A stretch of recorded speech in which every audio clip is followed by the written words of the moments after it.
যা অনেকে আমার সিনিয়র এবং জুনিয়র সবাইকে আসসালামু আলাইকুম। আজকের এই অনুষ্ঠান আসলে একটু ব্যতিক্রমী, এই জন্যই বলবো যে আমরা এই স্কুলের ছাত্র না, তারপরে এই অনুষ্ঠানে আপনাদেরকে সম্মানিত করেছেন, এই জন্য আমরা আপনাদের প্রতি কৃতজ্ঞ। এখানে অনেকেই আছেন যে যারা সরকারি স্কুলের ছাত্র, কিন্তু আমরা এখানে অনেকে সমবেত হয়েছেন। আমি মনে করি যে এটি একটা বিরল দিক, যাতে করে আমরা সম্মিলিতভাবে সব কিছু নিয়ে আগামীতে আমরা পথ চলা আমাদের সহজ হয়। সেই জন্য সবাইকে সহযোগিতা করার একটা মানসিকতা তৈরি হয়েছে।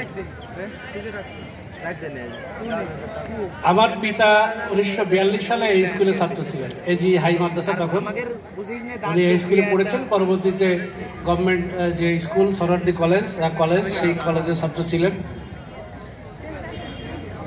আমরা হাই স্কুল এবং গভর্নমেন্ট হাই স্কুল যেটা, সেটির সাথে একাডেমিক আমাদের একটা ছিল, কম্পিটিশন ছিল সবসময়। আমাদের সাথে খেলাধুলায় কম্পিটিশন, লেখাপড়ায় কম্পিটিশন, স্কাউটিং কম্পিটিশন সহ বিভিন্ন পর্যায়ে একটা কম্পিটিশন সবসময় লেগেই থাকতো। কিন্তু আমাদের মধ্যে একটা হৃদ্যতা ছিল, আমাদের প্রচুর বন্ধুবান্ধব ছিল। দুই স্কুলেরই একসাথে আমরা খেলাধুলা সহ অনেক কিছু করেছি। সেই হিসাবে আমাদের মধ্যে আর একটা আলাদা একটা আন্তরিকতা ছিল। কিন্তু কম্পিটিশনের ক্ষেত্রে কিন্তু আমাদের কোনো ছাড় দিতাম না। আমরা সবসময় কম্পিটিশন করেছি, চেষ্টা করেছি দুই পক্ষই যে জিততে হবে, সেই লক্ষ্যে আমরা কিন্তু কাজ করেছি। যাই হোক, সেটি পুরনো কথা।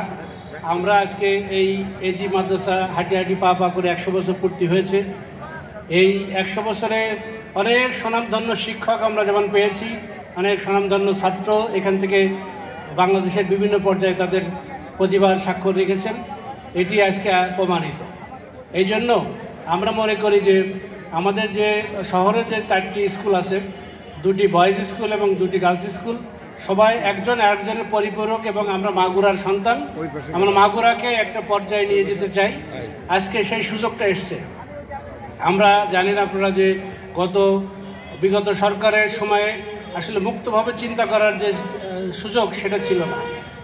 এটা আমরা এখন আমাদের ছাত্র জনতার অভ্যুত্থানের মাধ্যমে আমরা যে পেয়েছি, এটাকে আমরা কাজে লাগাতে চাই। আমরা এখানে ভেদাভেদ ভুলে কে কোন স্কুল, কে কোন রাজনীতি বা কি, যার যেখানে সুযোগ আছে সেই অবদানটা রেখে আমরা মাগুরাকে সামনে এগিয়ে নিয়ে যেতে চাই। এবং মাগুরা একটা ছোট্ট জেলা, কিন্তু আমরা নিরক্ষরমুক্ত প্রথম জেলা বাংলাদেশে, কিন্তু আমরা সেই অর্থে অন্য কোনো জায়গায় কিন্তু আমরা প্রথম হতে পারি নাই। সেই কারণে আমি মনে করি যে আমাদের মধ্যে যদি দলাদলি থাকে, রেষারেষি থাকে, এটি কখনোই সম্ভব হবে না। আমরা আমাদের যেখানে যে পর্যায়ে থাকবো, আমাদের ক্ষমতায় যেটুকু আমাদের কাজ করার সুযোগ থাকবে, আমরা সেটুকু করব। আর আমাদের নিয়ামতুল্লাহ ভূঁইয়া স্যার মাগুরাতে যেহেতু জেলা প্রশাসক ছিলেন, উনি সবসময় বলে থাকেন যে আমি মাগুরার সন্তান হিসেবে এই কাজ করতে চাই। এবং আজকে যারা প্রশাসনে আছেন, আমি তাদেরকে বলবো যে এই সুযোগ নিজের বাড়িতে করা কিন্তু খুব কঠিন। কারণ আমাদের কাজটা, আমরা যারা চাকরি করি, আমাদের বেশিরভাগ সময়ই আমাদের চলে যায় অন্য জায়গায়, বিভিন্ন জেলায়, উপজেলায় কাজ করার জন্য। তা আমরা যেখানেই সুযোগ পাবো, আমরা যদি কাজ করি, তাহলে আমি মনে করি যে আমাদের সেই অঞ্চল অন্তত উন্নত হবে।